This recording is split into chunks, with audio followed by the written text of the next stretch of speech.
Hey, what's up? It's Chris Martin. Do me a favor, subscribe, like, hit that little notification belly thingy so you can get notified when I post new videos, and I would appreciate it. Everybody wants to know, should I wait? The prices are so high. Should I wait to do this and wait to do that? And here's what I'm going to tell you.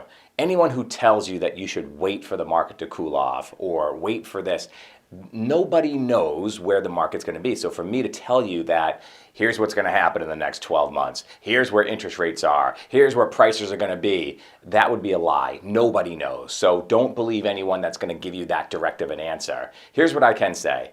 If you are in need of purchasing a property or want to purchase a property, you can afford to purchase a property, you can never go wrong with purchasing a property if your intent is to stay there long term. And I know things happen, but for the most part, if your intent is to stay at a property for a long period of time, it almost doesn't matter where the market's going to be. Your price is going to appreciate over a long period of time, or at the very least, if the price stays the same, which we know that that's highly unlikely, the prices are going to rise. If you purchase a property for $600,000, in the next 30 years, is that property still going to be worth $600,000, or is it going to be worth 7, 8, 9, $1 million? The chances of it appreciating are a lot higher than the chances of it even staying the same.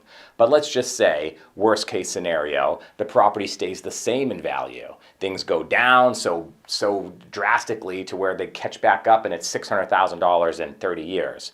At the very least, you'll have a property that's worth $600,000. So you could look at it as almost a forced bank account in a way. So staying in a property for a long period of time, to me, is a benefit more than it is an issue.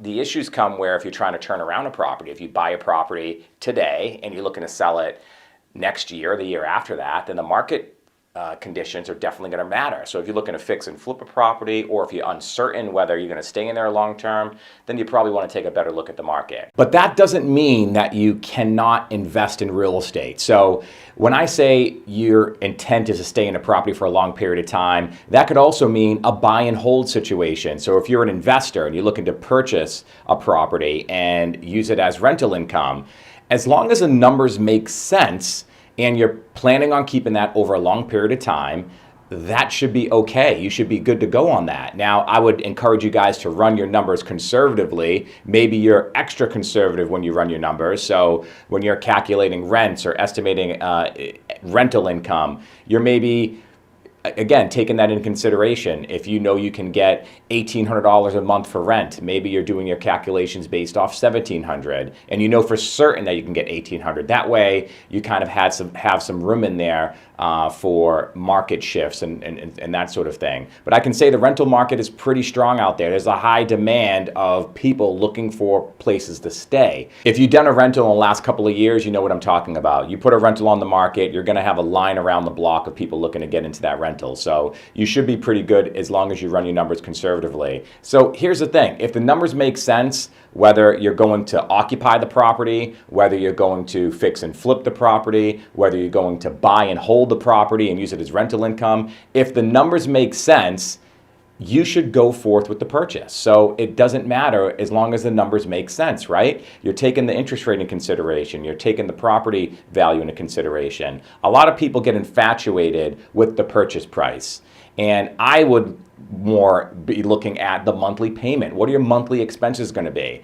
To me, it almost doesn't matter if I'm looking to purchase a property that's a 3-unit, 4-unit, 5-unit, 6-unit, how much that property is on the market for. I want to know first if I'm approved, if I can actually afford the property down payment wise. Can I afford that property down payment wise?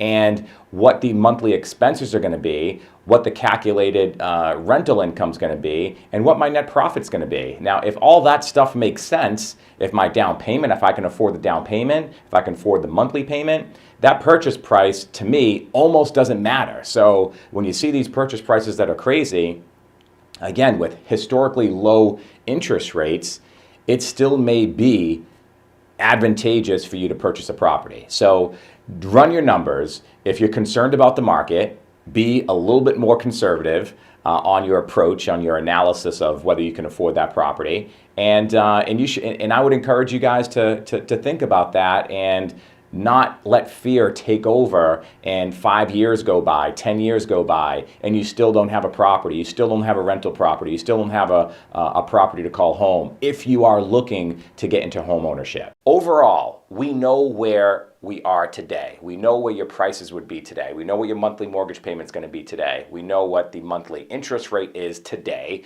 We know what the average purchase price for a property that you're looking for.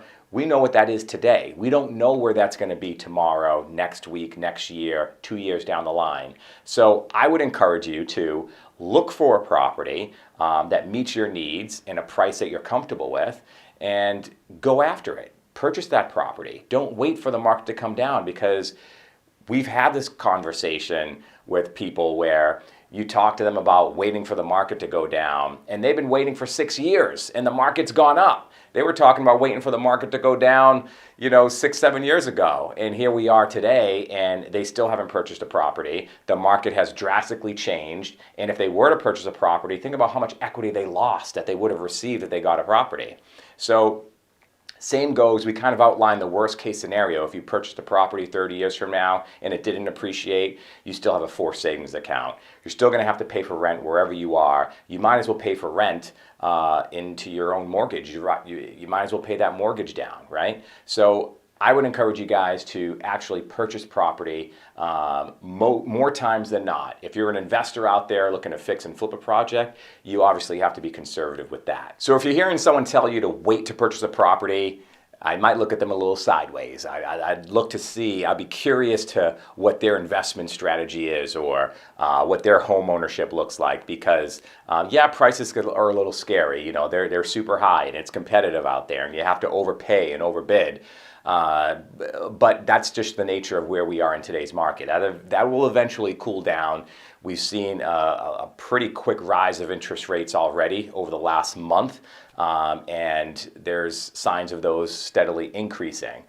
Overall, we're still at pretty historic lows when it comes down to mortgage rates. Remember, these are the same mortgage rates that we're in today that people were purchasing, 5 years ago or 6, 7, 8 years ago. So, people were excited to purchase at a 4.5% interest rate, 5% interest rate. So, be excited about purchasing. Don't think about the past and where you could have purchased back when. Those times are gone. Who knows if they'll ever come back. But if you find an opportunity that you can afford, that you can see yourself or your family in that property for years to come, I'm going to say go ahead and purchase that property. So hopefully this encouraged you guys to make that step. I certainly don't want to discourage you. I don't want to put you guys in an uncomfortable situation. But if this encouraged you to kind of give you that little extra push needed, hopefully it did that. So like, subscribe, comment, and I'll catch you on the next one. Peace.